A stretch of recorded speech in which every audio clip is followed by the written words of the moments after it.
Okay, so what if a community facing, these huge existential challenges, decided the key to their future wasn't in some new ideology, but in a brand new reading of an ancient sacred text? Well, today we're diving into a really fascinating and ambitious project from the Uyghur diaspora that's trying to do exactly that. And this quote right here from the creators of the Bayan Project, it just gets right to the heart of it, doesn't it? They're basically saying that for way too long, they've been trying to fit a square peg in a round hole, using solutions that were just never built for their very unique, very urgent situation. So that leads them to this really profound question. And it's not about changing the holy text itself, not at all. It's about changing the lens you look at it through. And that's the whole idea behind the Bayan Project. They're trying to create a new interpretation, a new bayan, which literally means a clear explanation of the Qur'an, but one that's specifically for the Uyghur people and their needs today. All right, so let's break down the problem they're trying to solve here. What's the fundamental issue? Well, according to the project's creators, for centuries, the main way the Qur'an has been understood, it's been shaped by a very, very specific point of view. You see, they believe that these interpretations, well, they naturally grew out of the need to address the issues and social structures of historical Arab societies, which makes sense, right? But, and this is the big but, they argue those historical issues are just not the same ones that Uyghurs are facing right now, today. And this slide, it really shows the core of that mismatch they're talking about. On one hand, you've got this framework that's built for a completely different history, a different culture, and on the other hand, you have a community that is dealing with these intense modern political pressures, and they need a framework that's not just for spiritual guidance, but for their actual, literal survival. Okay, so that brings us to the mission of the project. And this is an absolutely crucial distinction they make. They are not trying to rewrite the Qur'an. What they are trying to do is fundamentally shift how its teachings are applied to their own reality.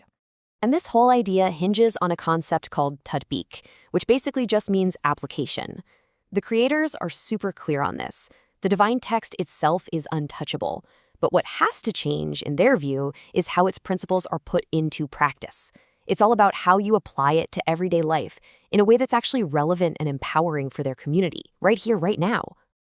And here you can see exactly where they think this new application is needed most urgently. We're not talking about some abstract academic theology here. Nope. They are laser-focused on creating a framework that deals with the tough, practical, real-world stuff: politics, economics, social issues, and national identity. And this is really important too. They're also changing up the process. See, in the past, translations were often done by just one single scholar. This, though, is a group effort. The idea is that by working together as a team, they can create something that's way more accurate, more balanced, and that truly represents the community, something that's free from any one person's individual slant or bias. So the big question is, how are they actually going to do this? Well, their roadmap shows that this project is way bigger than just a book. We're talking about an entire curriculum, a whole series of lessons designed to basically reground their entire community in this new understanding. And this planned series, wow, it's incredibly ambitious. They start really broad, looking at the history of belief itself. Then they zoom in to identify the core, universal principles inside the Qur'an. From there, it's on to specific case studies, like they'll analyze the story of Moses to find lessons on leadership for a nation in crisis. And then it all comes together at the end, culminating in a practical blueprint for how to apply all these principles to build a modern, just society.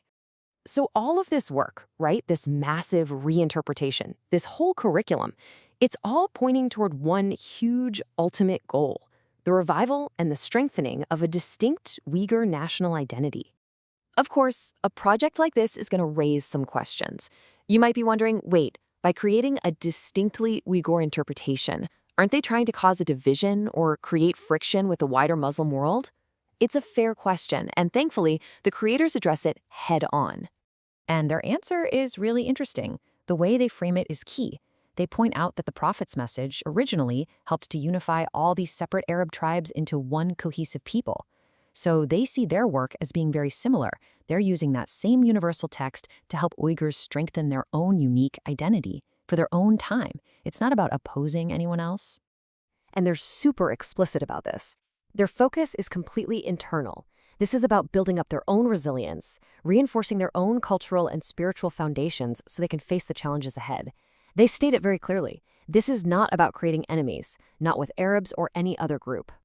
And so all of this leaves us with the central, really provocative question at the very heart of the Qur'an Bayan Project. For a people facing such immense pressure in the 21st century, can a new way of understanding a 1,400-year-old text actually provide a real, viable path to national survival and even revival?